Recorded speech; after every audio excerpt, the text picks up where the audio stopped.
Hello, everyone. Welcome to the webinar. We are going to go ahead and get started here in just about 1 minute. So as we let everyone arrive in from their lunch breaks, we are going to get started in just about 1 minute. So sit tight. We'll be right started.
All right. Well, good evening for me. Good afternoon for you. Welcome to our webinar. We are going to go ahead and get going right now.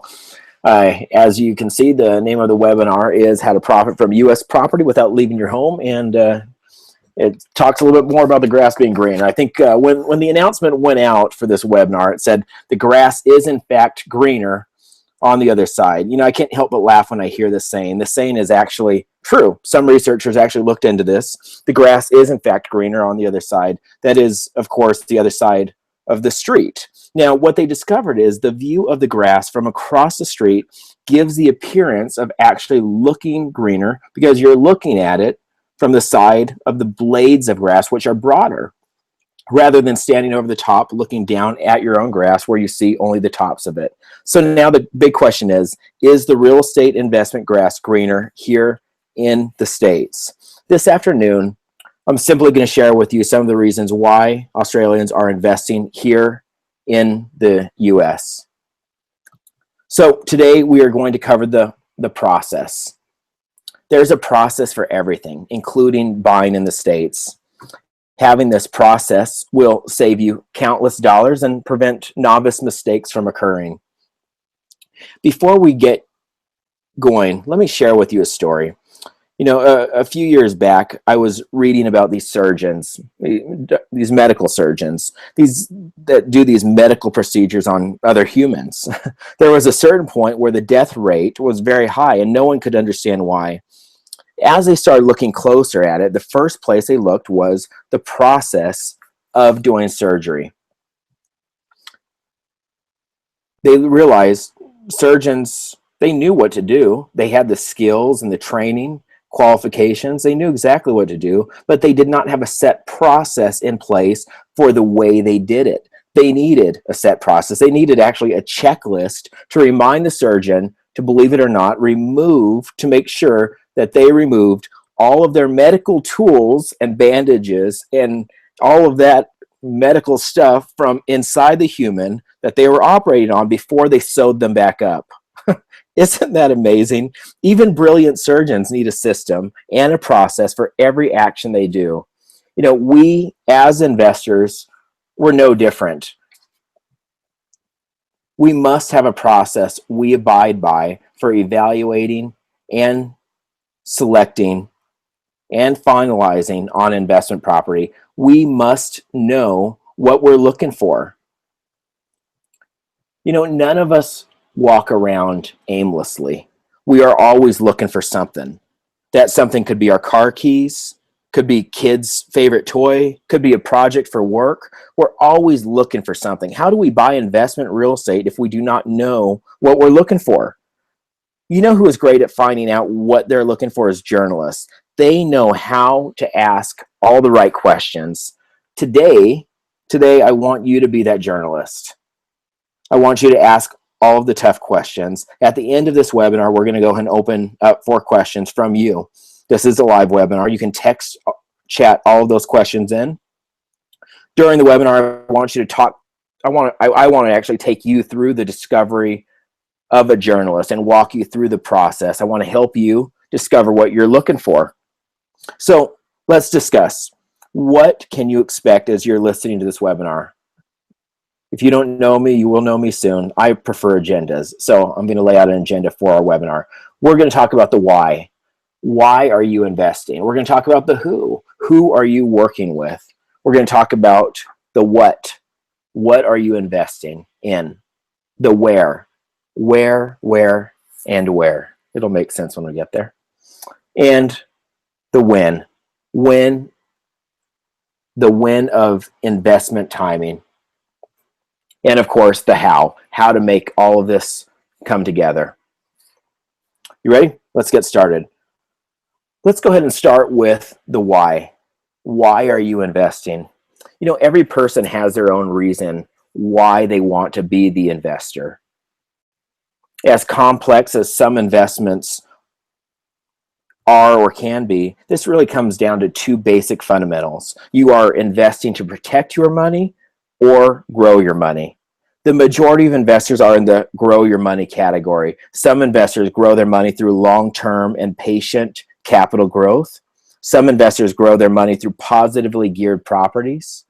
Both scenarios carry different risk and reward.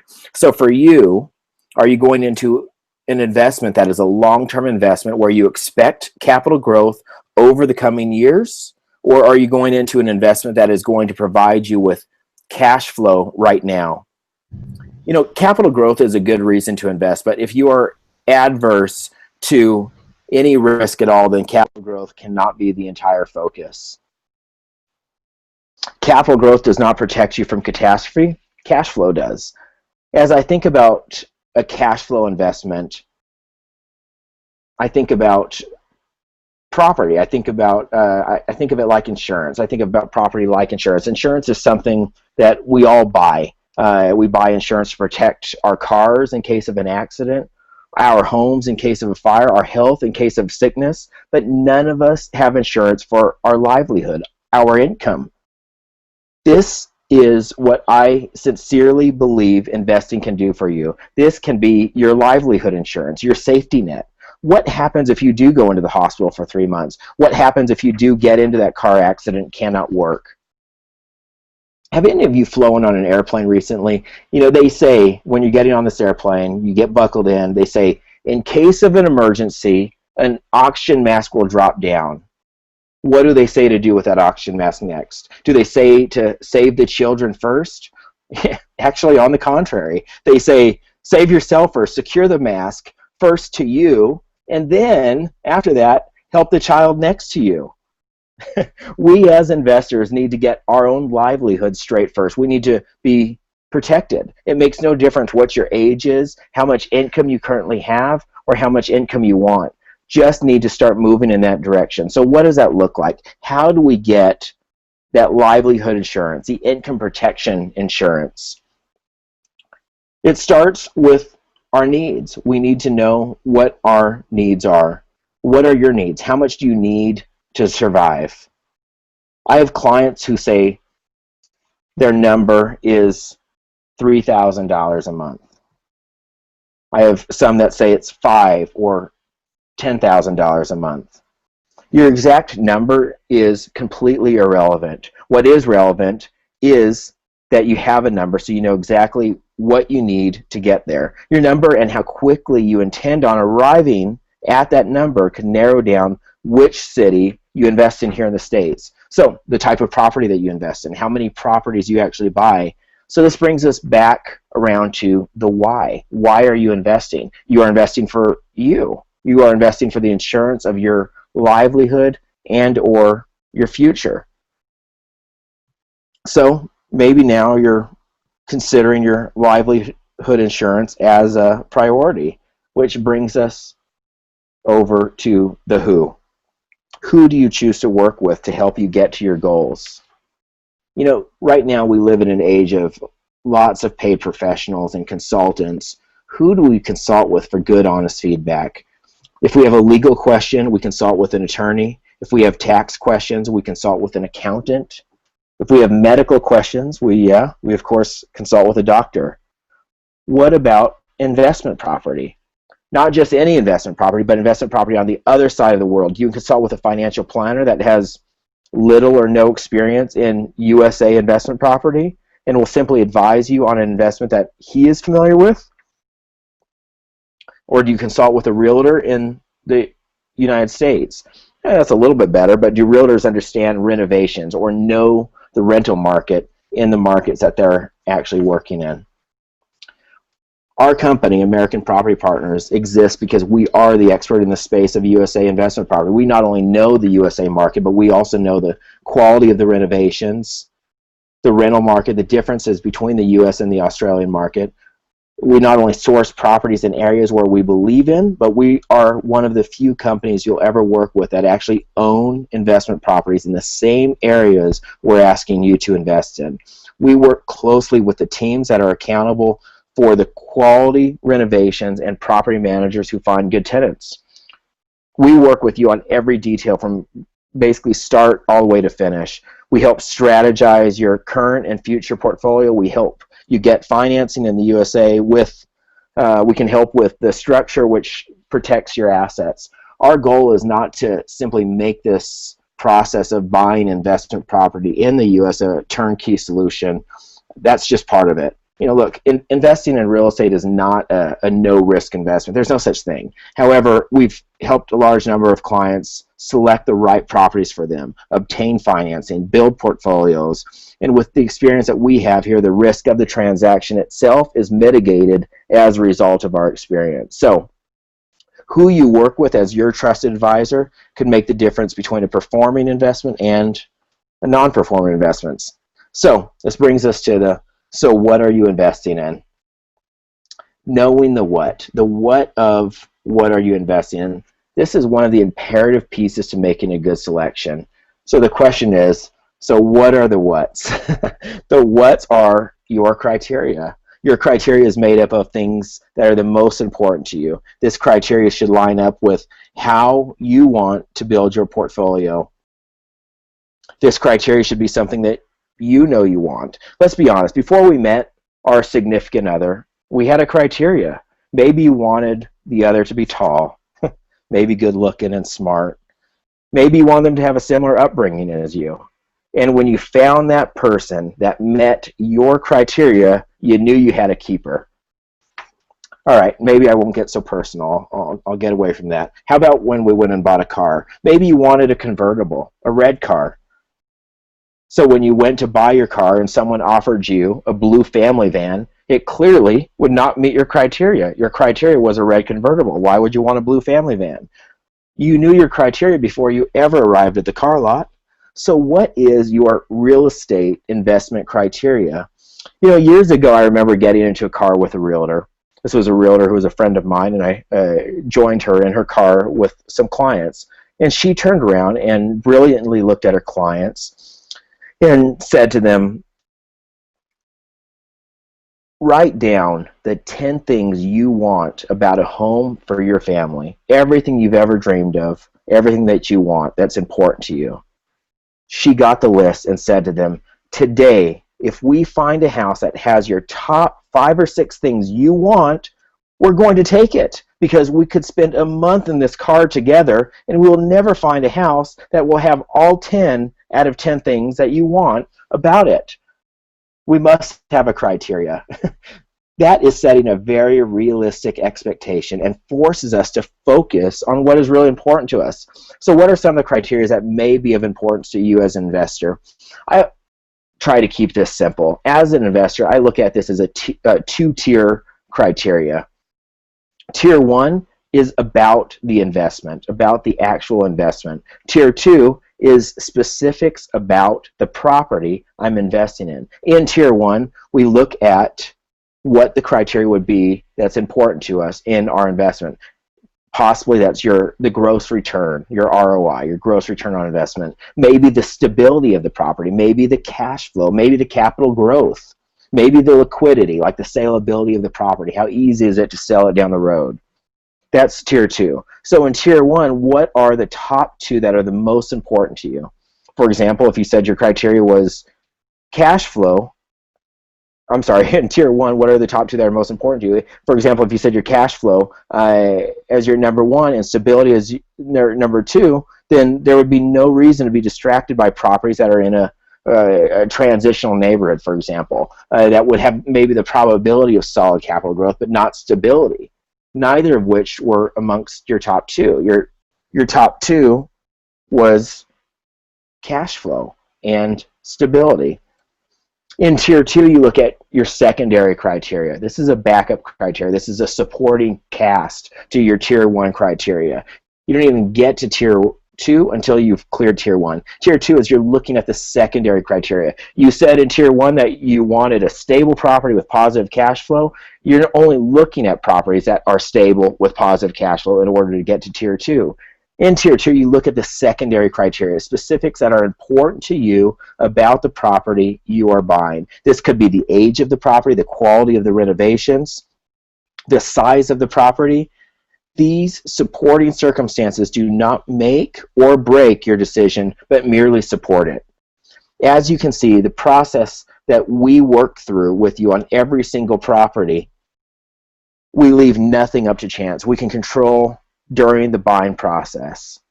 Knowing our criteria, having our criteria down pat will allow us to recognize the quote-unquote right property when it comes along. We'll not be confused when a blue family van pulls up in front of us because we already know we're looking for a red convertible. That being said, when the red convertible does come up, there is no reason to hesitate. We've thought through this. We've decided what our criteria was long before the property ever arrived on our desk. We knew the what of what we wanted, and now makes the decision easy. So now we're moving into the where. Each where will present itself in a minute, but the first where is, what is the goal for you?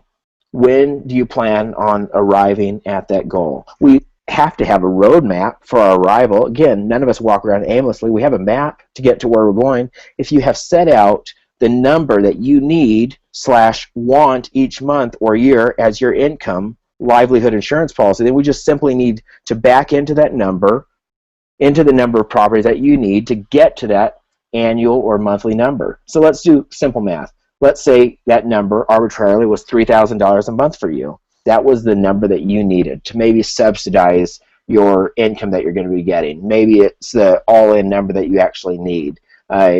So we back into that number. We just simply look at it and say, well, with a $3,000 a month gross that we're needing, I need a house that is producing $300 per month, which means I need 10 houses. So if I bought 10 houses producing $300 a month, I simply have $3,000 a month. So this is a very unscientific and a very straightforward formula. I could talk about this formula all day long. We could make adjustments to it and look at it and figure out what formula works exactly for you, but we don't have time for that in the webinar. So the next where is your money coming from? If 10 properties is what is needed, how are you going to get to those 10 properties? Will you use your self-managed super fund? Will you use after-tax capital that you've set aside for investing?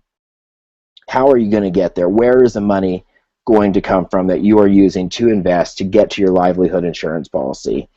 Once you know your number, then you know the number of properties you need, and makes your last where a little bit more straightforward. The last where is, where are you going to invest? Knowing the numbers and having your criteria narrows down the cities that would serve you the best. Where in the world are those cities? You could hear everyone talking about a certain city saying, oh, this such and such a city has very strong capital growth but no positively geared properties. Then you automatically know that's not the city for you because you're looking for a city that has positively geared properties. Knowing your criteria helps you narrow down exactly where you end up investing.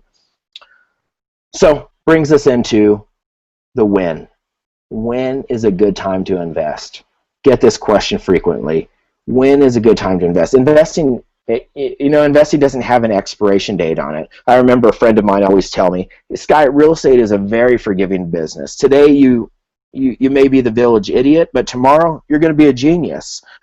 We do a lot of work to make sure none of us are the village idiot. But let's explore the worst case scenario. The worst case scenario is maybe you paid too much for your real estate. Unlikely, but maybe you did. But the reality is your real estate is going to pay itself off in 20 to 30 years with somebody else's payment.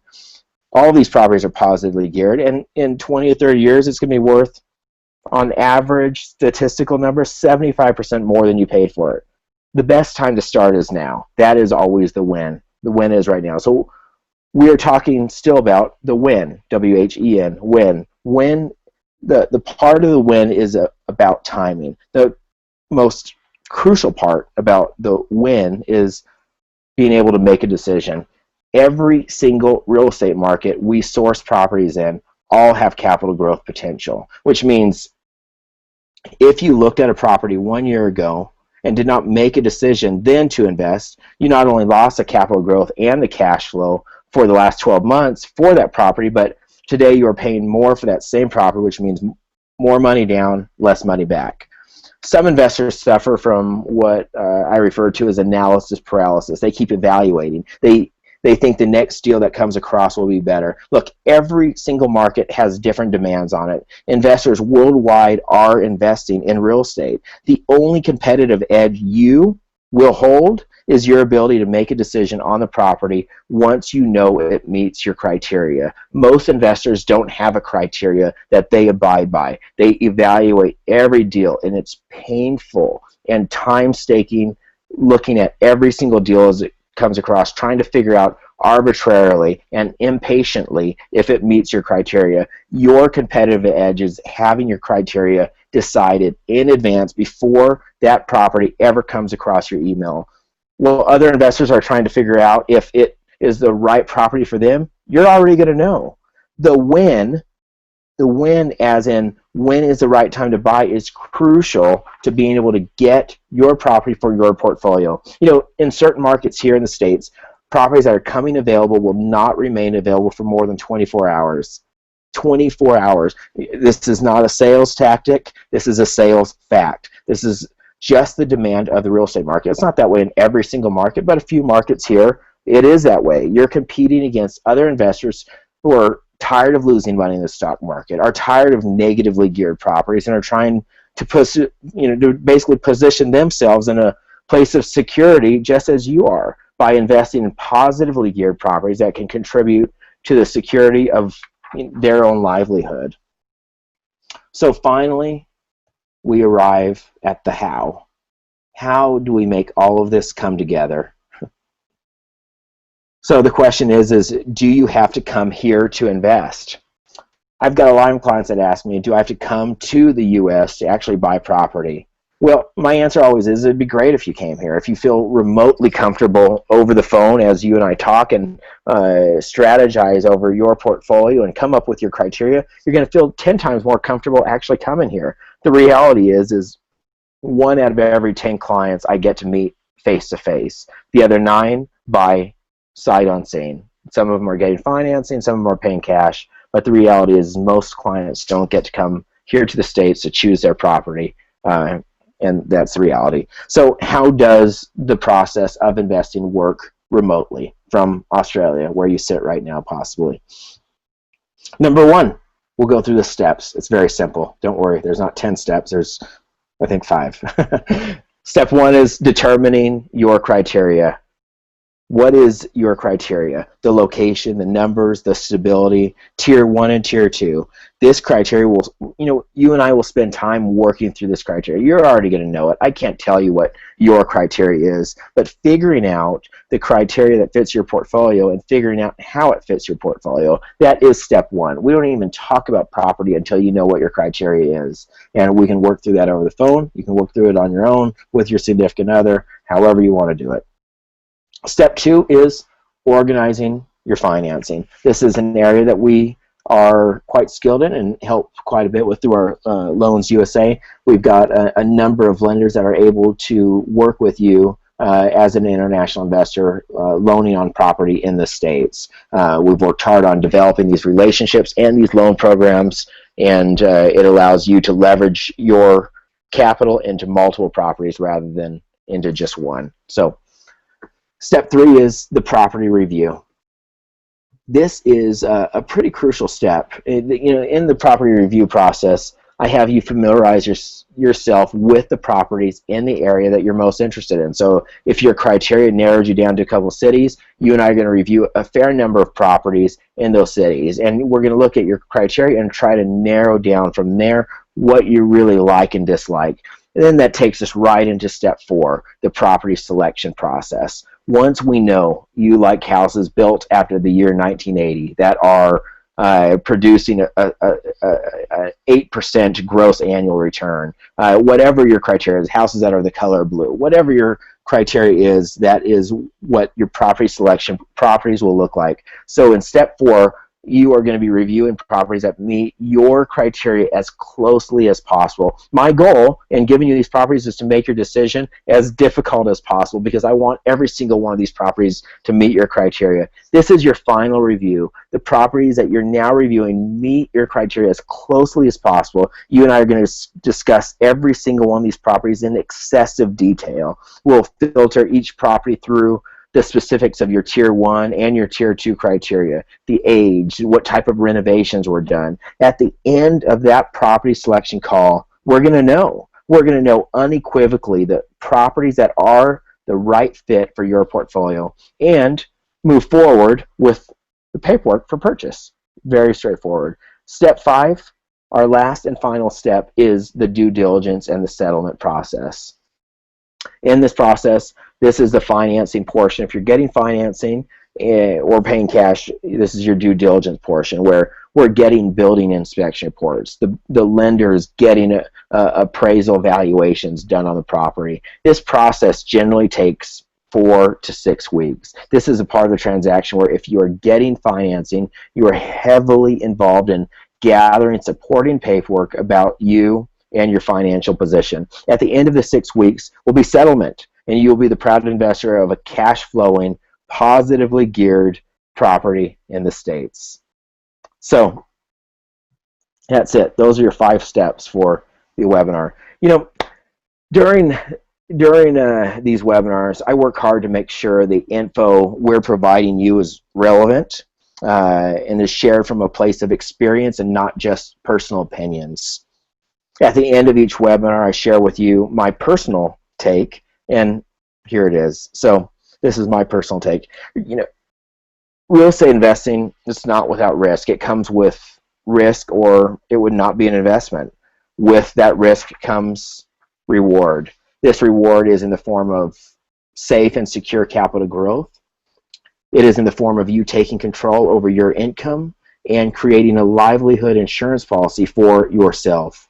A policy that is not reliant on your employer, the stock market, recession, or inflation.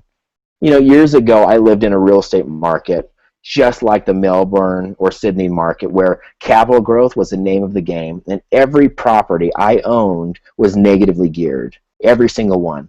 As an investor living in this market, I never viewed this as a bad thing because I had huge capital growth every single year. And then I started realizing, what if that capital growth actually stopped? I could not afford to keep this property because I was losing money every month on it. It was a negatively geared property. So I sold that entire portfolio in 2005. I sold my negatively geared portfolio to go out and seek a positively geared portfolio 4,000 kilometers from my home. 2 years later, guess what hit? Almost 3 years later, GFC.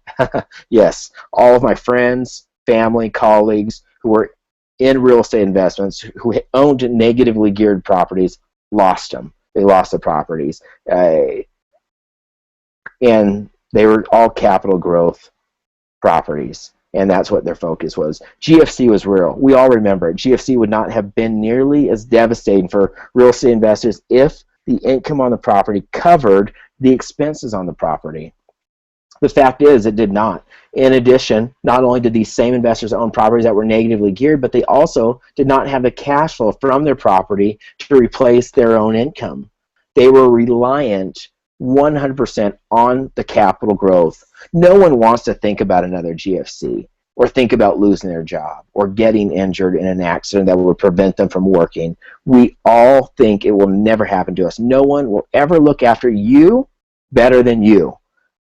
You know, when I personally am not focused on replacing my income with properties that provide cash flow each month for me, I feel irresponsible and reckless in my way of living. I encourage you to take control of your income, to have your own roadmap. I'd be happy to be a part of helping you formulate your plan. You can email me, call our office, set up a time to talk, whatever suits you. So I appreciate you joining our webinar, and this is the point where we kind of open up for questions. So you can text those questions in. There is a chat box, I believe, on the right-hand side of your screen, and you can send those questions in. I'd be happy to answer them. Please keep in mind this is a live webinar, so try not to embarrass me too much, and I'll do my best to answer those questions for you. So if you've got questions, please jump right in right about now.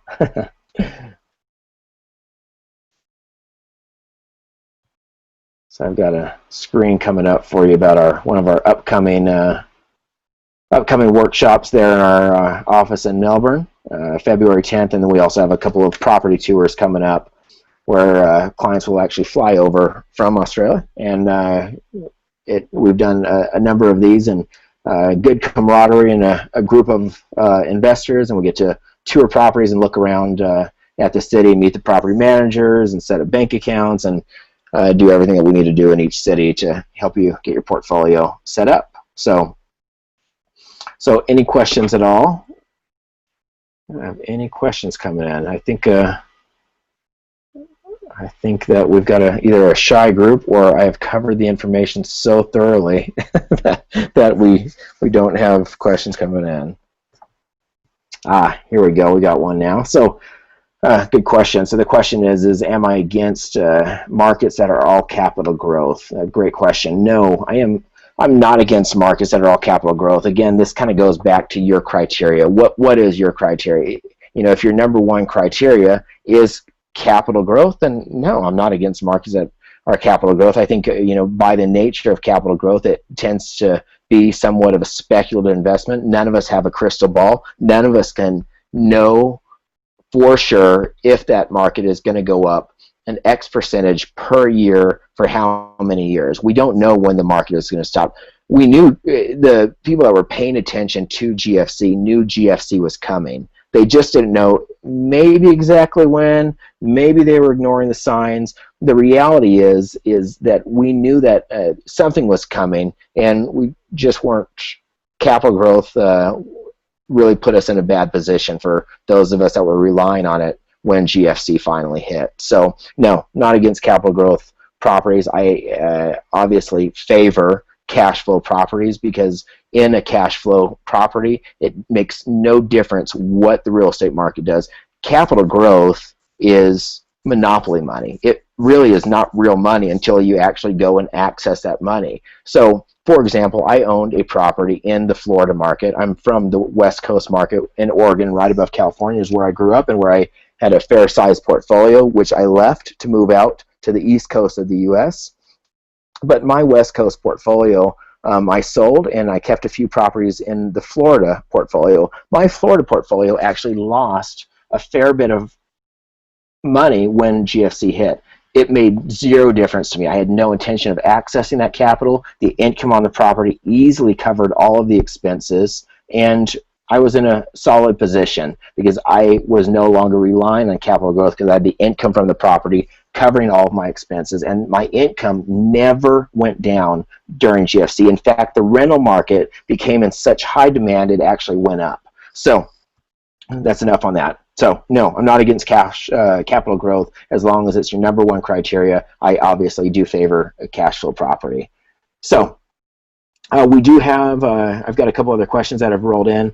In the meantime, we do have a poll that has been listed. If you click on the polls section right next to the chat button, it has 3 different questions, which we'd love to get your feedback. And so please go ahead and put in your votes as you listen here. So I've got a question here.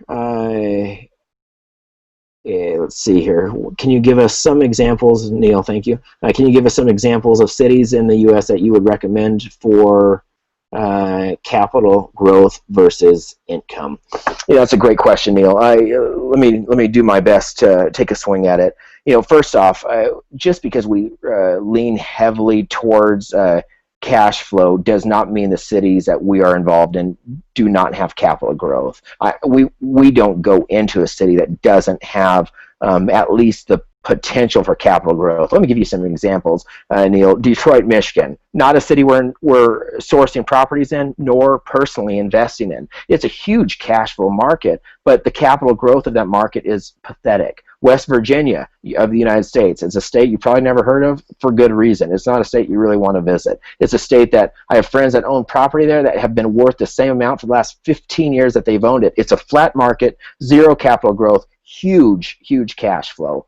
What we know about real estate, Neil, is that real estate in the United States has gone up 3% a year for 125 years straight. We know it's gone up 6.1% a year since 1975. We know the capital growth is going to be there as long as we're investing in a market that is probable for capital growth. So where are we investing? We're investing in Dallas, Texas, Houston, Texas, San Antonio, Texas, Orlando and Jacksonville, Florida, Charlotte, North Carolina, Atlanta, Georgia, and Memphis, Tennessee. Those are the markets that we're in. Of those markets that I mentioned, 4 of those markets were on Forbes magazine top 10 list for investing in the United States due to the capital growth. Some of those markets happen to be Texas markets and North Carolina markets. So I did my best to answer your question as far as capital growth versus income. There are a few of the cities that lean more towards capital growth, but every single city has positively geared properties. Some of them lean more heavily towards capital growth, and the net cash flow on the property is going to be a little bit less if the capital growth is a little bit more, as a general rule. So hopefully I answered that for you. I can speak with you more specifically by phone, but that should give you a rough idea. So I got another question. What is the minimum amount of money required to start investing? Great question. Here's the thing. Lenders these days, post-GFC, get to, like we say here, have their cake and eat it too. They get to demand everything, and they get it because they demand for it, because lenders are in the minority these days that have a desire to loan on investment property. We've got great relationships with the ones that we do have. These lenders are loaning typically at a 30% down payment in order to get the property, and so, which means, let's use arbitrary or square numbers. On a $100,000 purchase, they're going to be looking for a minimum of $30,000 in U.S. dollars, $30,000 down. So we've got to factor in currency conversion and closing costs and a few other things, but basically you're looking at 30% down plus a little bit of buffer room for you as an investor just to keep in your own pocket. So as far as serviceability, it is a little bit of an adjustment with every lender. Some are looking at the collateral, and some are looking more heavily at you. That's something that we'd probably talk to you about more specifically over the phone. So we'd be happy to do that. Alrighty.